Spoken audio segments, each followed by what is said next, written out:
क्या आप जानते हैं रमज़ान की पहली रात कैसी होती है? जो सुनेगा उसकी रूह खुश हो जाएगी। रसूलुल्लाह सल्लल्लाहु अलैहि वसल्लम ने इरशाद फरमाया, जब रमज़ान आता है तो जन्नत के तमाम दरवाजे खोल दिए जाते हैं और जहन्नम के दरवाज़ों को बंद कर दिया जाता है। शैतानों को जंजीरों में कैद कर लिया जाता है।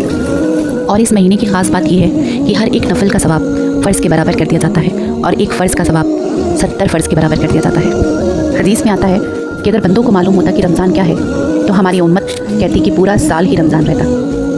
अस्सलाम वालेकुम, मैं हूं Nazia Jilani. Welcome back my channel Nazia का जहां। Please like subscribe share my channel. मुझे अच्छे से याद है कि जब मैंने पहली बार रोज़ा रखा था तो मैं 6th क्लास में थी और ऐसी ही गुलाबी सी ठंडक पड़ रही थी। मैंने और मेरी छोटी बहन ने एक साथ रोज़ा रखा था। तो बस अम्मी ने भी सोचा कि बच्चियों ने रोज़ा रखा है तो मामू के घर दावत और पप्पी के घर दावत कहला दी थी एक छोटा सा प्रोग्राम करने के लिए। हम बड़े खुश थे और बहुत ज़्यादा एक्साइटेड थे कि हमारे रोज़ा रखने पर एक सेलिब्रेशन मनाया जा रहा है घर में। बहुत सारे लोग हमारे घरों में जमा थे और हम भी बच्चों के साथ खेलने में मशरूफ़ हो गए। खेल खेल कर जब हमारी गला खुश हो गया तो दौड़ते हुए गए मटके के पास पानी की तलब में, लेकिन पता नहीं कैसे अपने आप पैर वहाँ जम गए जैसे किसी ने कहा नहीं, रुक जाओ वहीं। छोटे थे, नादान थे, पर इतना होश था कि नहीं, अगर पानी पी लिया गया, एक घूंट पीकर हल्के नीचे गया तो अपने आप से बेईमानी होगी। और वहीं पर खुद को समझाया और नफ्स को कंट्रोल करना सिखाया। रमज़ान आते ही मोहल्ले में ऐसी रौनक लगती थी, हर घर में खुशियाँ, हर घर में एक सुकून भरा माहौल होता था। शहरी में तो ये लगता था जैसे कि बाजार लगा हो। हर घर में चाय बनने की, पराठे बनने की, सेवइयाँ बनने की खुशबू आती थी।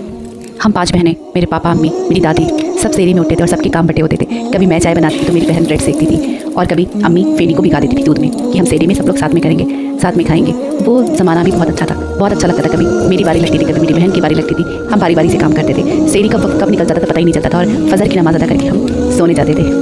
और आज ही के ज़माना है जहाँ मैं अपने शौहर के लिए शहरी और अपने लिए शहरी बना रही हूँ। कल को मेरी बेटी बड़ी होगी तो मैं उसके लिए भी बनाऊँगी इंशाल्लाह। तो ज़माने इतनी जल्दी से चेंज हो जाते हैं, इतनी जल्दी बदल जाती है, लेकिन जो हमारी बचपन की यादें होती हैं ना, वो हमारी ज़िंदगी की सबसे खूबसूरत यादें होती हैं। हमारी बहन भाइयों के प्यार, हमारे माँ बाप से जुड़ा हुआ वो जो भरा घर होता है ना, जहाँ किसी तरह की कोई कंपटीशन नहीं होता, जहाँ किसी तरह का कोई कर्ज नहीं होता, वो प्यार तो शायद ही दोबारा मिल पाता होगा।